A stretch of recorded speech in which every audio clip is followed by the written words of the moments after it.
Hi, Chuck, do you happen to know where the engineering department is? With a combination of over 30 silk, wire, and cotton-based threads spun together, I now present to you Super String! I said, it's Super String!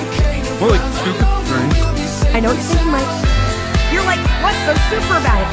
Great question, Mike. Well, how about that it's very easily able to withstand the force of 18,000 more kilos than any other string known to... No, to burnt kind!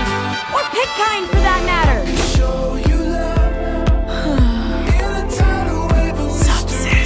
Chuck! I'm so happy to... It's really... great to... Thanks, 1, 2, 3, I win! You can't speak if someone says your name.